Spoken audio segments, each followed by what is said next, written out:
Em todas as reações de desoxidação dos aços, excetuando aquela que ocorre quando a reação envolve carbono e oxigênio, que o produto é CO gasoso, todas as demais reações de desoxidação levam à formação de inclusões não metálicas. A remoção dessas inclusões é uma parte ou um aspecto bastante relevante no estudo da desoxidação. Através de conceitos de fenômenos de transporte, é possível obter equações que estimem a velocidade de ascensão dessas inclusões no estado líquido. Considerando as propriedades físicas dos aços e também das inclusões, a lei de Stokes permite fazer a estimativa da velocidade de subida dessas inclusões, desde que o diâmetro dessas partículas sejam da ordem de 50 micrômetros ou menores do que isso. Neste caso, a velocidade de ascensão pode ser estimada através dessa relação, onde g representa a aceleração da gravidade, ρ do aço é a densidade do aço, ρ da inclusão é a densidade da inclusão. Sobre esses dois parâmetros, nós temos pouca margem de atuação. D é o diâmetro da inclusão e μ é a viscosidade do aço.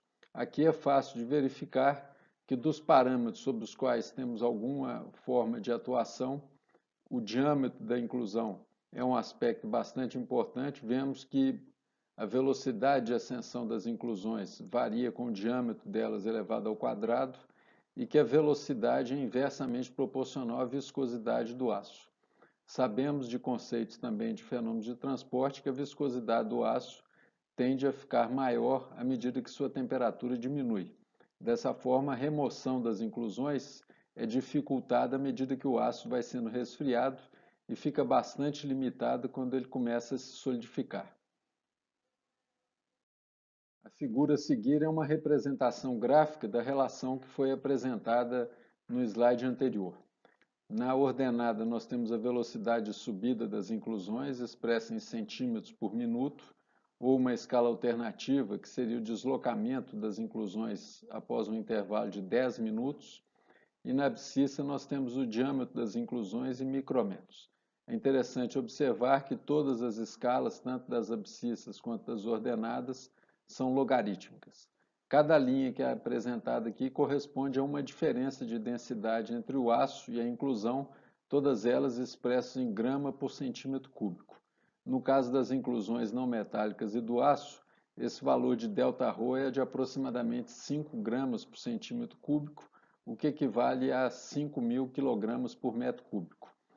Considerando as dimensões usuais das panelas de acearia, com alturas da ordem de 2 metros até 3,5 metros, nós vemos aqui que inclusões da ordem de 5 ou de 50 micrômetros deslocariam aproximadamente 1 metro após 10 minutos. Certamente, para deslocar uma altura de 3 metros, que seria a altura total das panelas, elas demandariam um tempo de 30 minutos, que é um tempo extremamente elevado para permanecer com o aço líquido esperando a flotação das inclusões. Então, algumas técnicas são incorporadas, são utilizadas nos processos de refino secundário exatamente para acelerar esse processo de remoção das inclusões e permitir a obtenção de aços com quantidades de inclusão mais baixas que se ajustem às especificações que cada dia se tornam mais rígidas. Será feita agora uma pequena descrição de diversos processos de refino secundário que são usados hoje nas indústrias siderúrgicas. O enfoque inicial seria de fazer uma breve apresentação de cada um deles e o foco principal será no processo que é desenvolvido no forno panela, que é um processo bastante flexível e que permite controles e operações bastante sofisticadas de refino secundário. Inicialmente, um dos processos de refino secundário mais comum de ser utilizado e também que serve para promover a homogeneização térmica e química dos aços é o processo de injeção de gás inerte, normalmente argônio. Algumas empresas, por razões econômicas, injetam nitrogênio no início do tratamento e migram para argônio no final, uma vez que uma parte do nitrogênio pode ser incorporado ao aço e trazer efeitos deletérios sobre sua qualidade. Basicamente, esse processo, essa etapa no processo de tratamento, envolve a injeção do gás inerte, que pode ser feita através de plugos porosos pelo fundo da panela ou através de lanças que são posicionadas pela parte superior da panela e ficam submersas no aço líquido e fazem então a injeção de um gás inerte que vai promover agitação e homogeneização térmica e química consequentemente.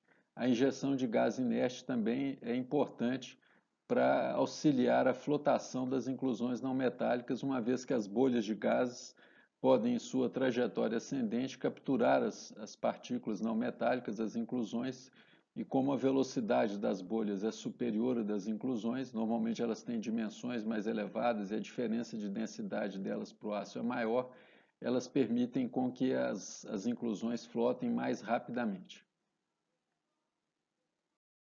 Analisando agora alguns processos mais elaborados, temos o desgaseificador a vácuo, também conhecido como VD. A filosofia aqui no caso é posicionar a panela contendo aço líquido no interior de uma câmara, onde é feito o vácuo, e juntamente com o vácuo é feita a injeção de gás inerte pelo fundo da panela, uma vez que se fosse feito apenas o vácuo, é interessante observar que apenas as regiões de cima do aço sentiriam os efeitos da pressão reduzida, uma vez que o aço que está no fundo da panela, além da pressão atmosférica, sofreria o efeito de toda a coluna de aço que está acima dele, e aí o efeito do vácuo não se manifestaria com tanta intensidade. Então é comum, tanto para efeito de agitação como para incrementar o efeito do vácuo, se fazer a injeção de argônio. Nesse caso, o vácuo, como já vimos anteriormente nas análises termodinâmicas, vai ser importante para promover reação de descarburação, reação de desgaseificação com redução nos teores de nitrogênio e também de hidrogênio, e é possível então também se fazer a adição de ligas sob vácuo, o que contribui para um melhor rendimento dessas injeções ou dessas adições. Um outro processo de refino secundário é o VAD, que agora temos a combinação do vácuo com aquecimento utilizando o arco elétrico. A configuração é apresentada aqui, mais uma vez nós temos a panela dentro de uma câmara onde é feito o vácuo, aqui nós temos os eletrodos que são utilizados para fazer o aquecimento e controle da temperatura, mais uma vez é possível fazer adição de ligas sob vácuo, e aqui é possível fazer adições de grandes quantidades de liga, uma vez que tem-se uma unidade de aquecimento para fazer o aquecimento e fusão delas, e também um recurso para fazer amostragem e medição de temperatura.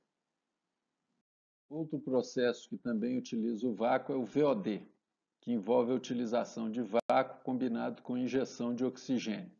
Neste caso, a ideia principal é promover uma descarburação mais intensa, conforme vimos na descrição da reação de descarburação. Mais uma vez, tem-se uma câmara onde se faz a redução da pressão, ligando esta câmara a uma unidade de vácuo, é feita a injeção de argônio, que promove a agitação e também contribui para esse efeito de remoção das inclusões, e combinado a isso uma lança de oxigênio, que vai então permitir a ocorrência da reação do carbono com o oxigênio, levando assim a obtenção de ácidos com ultra baixos teores de carbono.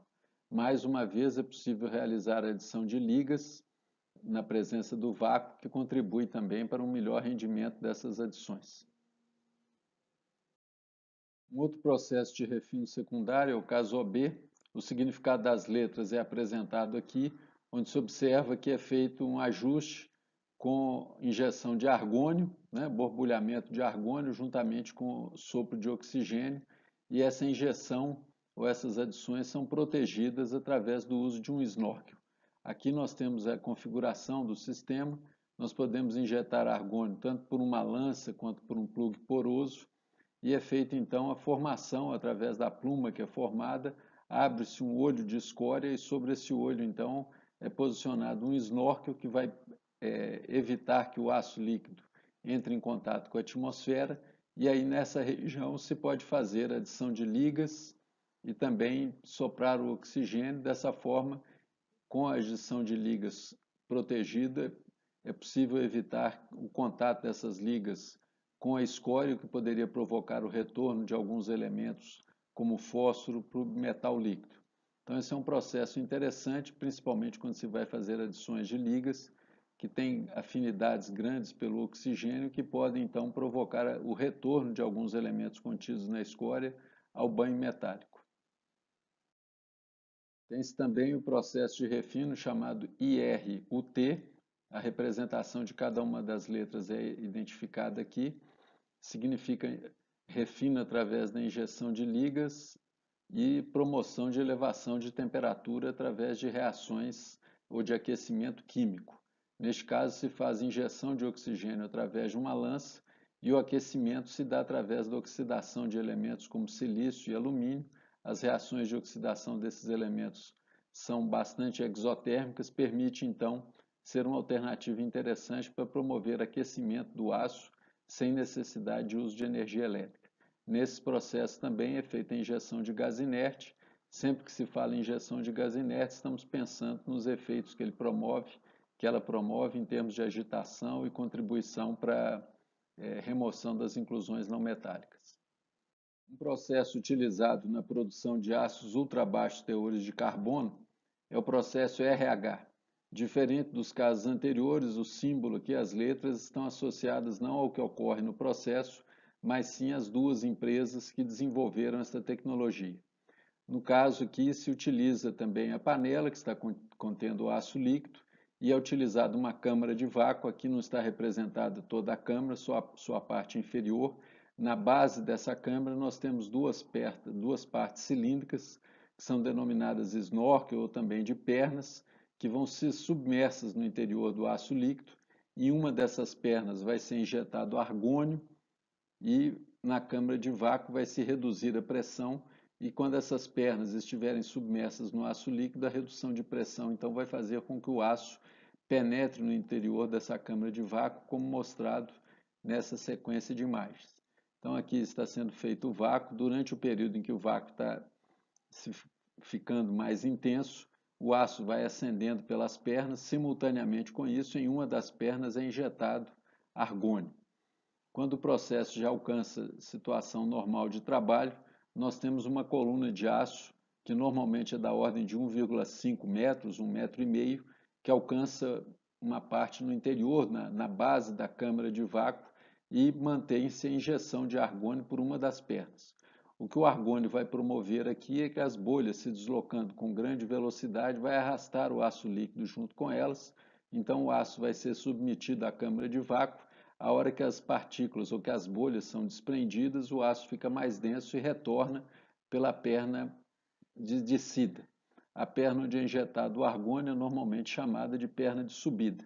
Então se cria um movimento bastante intenso do aço entre a panela e a câmara de vácuo através das pernas de subida e descida.